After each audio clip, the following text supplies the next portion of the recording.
Amina, it's a real pleasure to have you here. Welcome to the Lurie Daniel Favors Show. Thank you so much for having me. I'm so excited. Thank you. Thank you. I know so many people who live in this space where, as you note, they are feeling the difference between being too much and not enough, feeling sort of trapped in that moment. And this is something that a lot of women in particular struggle with, but certainly a lot of people of color generally often deal with. Talk to us about this book, The Ambition Trap: How to Stop Chasing and Start Living. First, what is the ambition trap, and how do we avoid feeling caught between those two poles of being too much and not being enough at all? Yes, I felt like this was such an important conversation to have because I was seeing this in my life. I was seeing it in my clients' lives, and nobody was really talking about ambition and identity. And I felt like that was such a Mm. myth because if you're a woman, you're told to speak truth to power, and then you're told your story is not real. If you're a person of color, you're told to Wow. take up space in an organization. And when you share the truth of your experience, you're told, well, that's inconvenient. Or if you're a person with a disability, you're told to throw your hat in the ring, and oftentimes necessary accommodations aren't made, and that can exacerbate illness, injury, and disability. So I was seeing myself and all of these people being told to take up space and then not at the very same time. And Mm. this push pull was causing real friction around ambition. And so in the book, I designed this framework to help us come from a place of purpose with our ambition versus a place of pain, because so many Mm. people were coming from that painful place with it. Yeah. And you even have a segment where you talk about one frame in particular that I thought was very interesting: women and the ambition penalty. Because Mm. while all of us as people of color might be struggling with these sorts of elements, being a woman adds a particularly unique experience to it when it comes to our ambitions. I'm one of those little girls who was told to, aim for the stars, and the very least or was it aim for the moon, at the least you'll land amongst the stars. And Yes. then as a grown woman, I was like, oh, but y'all don't really like it when I aim for the moon or the stars. You want me right here Exactly. on Earth. Talk to us about that. Exactly. Yes. So if you're a woman, if you're a person of color, if you're any underrepresented person, we experience what's known as an ambition penalty. And so the studies were mostly done in gender binary, but men and women enter the workforce with more or less the same levels of ambition. Men are rewarded for theirs, women it's seen as a detractor. If you're an ambitious woman that negotiates her salary, you're seen as difficult, right? And women of Mm. color are actually the most ambitious cohort in corporate America, but experience the most headwinds. And one of the most fascinating studies on the ambition penalty comes out of Columbia Business School, where this Columbia Business School professor decided to share case studies with their classes. And it was on this venture capitalist. So it's called the Heidi versus Howard study. So basically, half the class gets Heidi, half the class gets Howard. And they both work in venture capital, and they're told to evaluate these people. So Heidi is seen as a great performer, but not a great leader, difficult to work with, not a team player. Howard, also seen as, great worker, great history, but great leadership potential, team player, all of these other strong qualities and characteristics. But jokes on those students because it's actually the same person. It was a study done to Wow. underscore the gender bias. So these two groups of students are looking at the exact same descriptor, but one has a name that we identify as a female name, and the other has a Yep. name we identify as a male name. And that alone was enough in order for them to flip their analysis of these two characters. Exactly. That's Exactly. So that incredible. underscores perfectly the ambition penalty. Right. And so when I remember, I'm sure you're familiar with the notion of lean in. This was the book that talked about how, you're supposed to it was a book that I felt was really not congruent with my experience as a black person like, at Sure. all. But there was this moment where, this book, and I can't remember the name of the author. I think she was one of the folks who was very high up at Facebook. Sheryl Sandberg. I There it think is. yeah. Yes, there it is. And she basically sort of talks about like her leaning in, but through her prism as a white woman. And if you could just sort of talk about how notions that that might make a lot of sense for white women don't necessarily translate to those of us who don't have that body type to operate in. When I'm in a meeting and if it's me or versus a Howard, that makes sense. But when it's me versus a Becky, people might think, oh, well, you're both women, without realizing that these issues also play very, very differently for white women than they do for others. 100%, right? The idea of leaning in, lean all the way in, work extra hard, do all the things. Well, people of color, people with disabilities, other historically excluded people have been doing that for decades because we've had to, right? Because of segregation, because of redlining, because of the pay gap, right? So the idea of work harder and longer, well, we've already been doing it and it doesn't work, right? In Mm. fact, we experience more injury and more harm because of that. And so in this post lean in era, I think we need completely different tools, which is why I highlight the path for purposeful ambition versus painful ambition. And it actually comes from Dr. Timo Kuhn and Kenneth Huh. Jones's work on white supremacy and standards of white professionalism, and how we need to really rewrite those stories. Painful versus purposeful. Tease that out for us a little bit. Could you say more about Yeah. that? So they have different qualities and characteristics. And so, though I think ambition is neutral and natural, right? I define it as it's just a desire for growth, a desire for more life. So, how could that be right for some people and wrong for others? Well, it can't, right? It's neutral and natural, and it's inherent in every living thing on the planet. But sometimes we're coming from a place of pain, sometimes we're coming from a place of purpose. So, if we're Mm. coming from a place of pain, it's driven by our core wounds. And every single person on the planet has a core wound. It's just a very human rite of passage. We may have more than one. And if our ambition's built upon that, you can imagine that it's kind of a house of cards. And so the invitation is to pivot into Wow. that more purposeful version. So painful ambition is a narrow mindset, right? Either or, black and white thinking. Purposeful ambition is that more expansive mindset. Mm. Painful ambition is being driven to win no matter the cost. And no matter the cost is sort of the key phrase here, because winning is a beautiful thing, right? We all love to win, but when we're willing to hurt ourselves or other people to get to the goal, that's the problem, right? And we want to instead be driven by purpose. Mm. Painful ambition is being focused on individualism and hoarding power, whereas purposeful ambition is much more collaborative and using our gifts to support the world. And there's a couple more signatures that I can go into if it's helpful. This feels like I'm going to say this. I'm not quite sure if this is the best way to say it. This feels like there's an element of culture here. That's at play here, because if you're a part of a culture that is more individualistic, you might be willing to sacrifice other people. That might be your only framework for understanding how to advance and how to achieve. Whereas in comparison to if you're coming from a culture that is more collaborative, more cooperative, that might seem a bit more natural to you. Can you speak a bit as to how what role culture plays in sort of socializing us to be either more adept at one versus the other?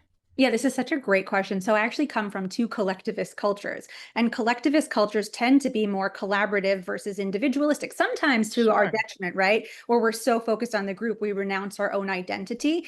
But I actually think that we need to kind of find our way more toward the middle, not that hyper individualism where it's me, and I'm willing to elbow everybody out the way to get what I want. And then not so collaborative, collectivist that we lose our own identity, right? So something in the Hmm. middle where we honor the group and we honor ourselves at the same time. Well, what if you're trying to honor the group, but your group is leaning into that selfish, like it's me, it's my way, I'm the one, and I'm gonna be the the top dog. How do you bring a collectivist approach into an institution that might thrive on that more individualistic approach? That's a great question. So, really, it is that core wounds work. So, one of the things I mentioned is that painful ambition is driven by the core wounds, and there's five of them: rejection, abandonment, humiliation, betrayal, and injustice. And Mm. as a result of the wounds, we wear a corresponding mask. So, if you have an abandonment wound, the mask you wear is dependence. If you have a rejection wound, the mask you wear is avoidance. If you have a betrayal wound, the mask you wear is control, right? And so we can see how these masks will really show up in our work and our lives, right? And have us come from that individualistic place or elbowing people out the way. But if we look at those wounds and we do the work on those wounds, and that's no longer the orientation or the come from our ambition, we show up in a very different way. So Right. I would say that's sort of like the starting point for the work. Hmm. I wonder if there's a cheat sheet where we might know, like maybe this is an institution that can't hold space for me to operate in that way, or should we, those of us who are in positions of leadership, be thinking about how we can reorganize or restructure the culture of our institutions to lean more towards a collectivist approach than an individualistic approach? I think that would be very helpful for those of us who are trying to navigate these things in the workplace. So that's something I'm going to have to do a little bit of mulling on. I would also ask you about this notion of burnout, right? And Mhm. we have seen those of us who are very ambitious, who are trying to, aim for the moon and land amongst the stars. Oftentimes we are exhausted. Right. Yes. Oftentimes we are debilitated. Our health can suffer. There are so many things that can happen in terms of negative repercussions when it comes to our ambition, particularly if you are an ambitious individual and you are aiming to be ambitious in as much of a collectivist way as you possibly can, but in an institution that does not have the capacity to hold that sort of greatness. And I want to just say, it's not you, right? Right? Would you agree with that, Amina? It's not you as an individual. It's that that just may not be a great match for the sort of skills that you might have. But there's this notion of being burnt out that I think can really also play with our understanding of ambition. And if the drive that is keeping you pushing forward and pushing your ambition is also pushing you towards burning out, crashing out, and having to have therapy sessions, which frankly we should all have anyway. Yep. How do we balance those things? Yes. Well, first of all, I think that burnout is partly a systemic issue, right? Kind of going back to what we were talking about before, like the wage gap and the racial wealth gap. All of that pushes us to work harder to try to close those gaps, right? So I don't think that we can have a conversation about burnout without talking about the systemic pieces, because I think we try to we position it as this individual moral failing, right? Of like, oh, I'm burned out. I worked too hard. My body couldn't sustain it. But I think Mm. without looking at the whole system, it really is a miss. But one thing that we can do on our side of the street, in the book, I talk about how culturally we come to understand ambition as more for more's sake all the time, right? More money, more power, more achievements. And that's going to make us better or feel better. But ultimately, that costs us our health and our relationships and upholds oppressive systems. Yep. But I think ambition actually moves in cycles like nature. So you have these seasons where you're growing, right? Like you're writing a book, or you want the promotion, or you want the new show, and you take care of your inner and outer environment so you can grow. And then the seasons change. And then we wind down, and hopefully we go back underground where we rest a little bit or we nurture before we take aim again. But again, it goes back to, are we working inside of an organization that allows for those rhythms? And if not, it might be a mismatch.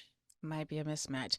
For those of us who, again, are in these positions where we can have an impact on the culture, Mhm. I've been reading Trisha Hershey's book Rest is Resistance, and Yeah.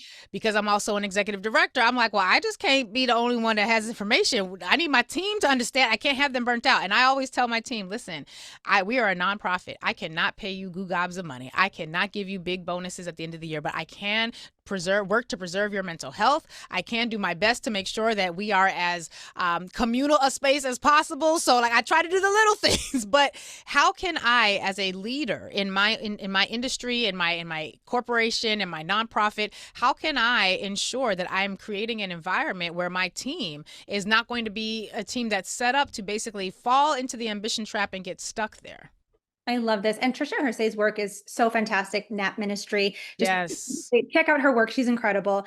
But I think this is such an important question, because I think that the work always starts with us, right? It doesn't mean that we don't need to do the work on the systems and in the systems, but Mm. what we can do and what we have agency over is ourselves, right? And so first looking, well, where am I coming from the core wounds? How am I creating an environment that maybe doesn't have a ton of psychological safety, that doesn't allow for those natural rhythms of ambition? And how can I show up differently so I can make space for other people to feel more comfortable in that too?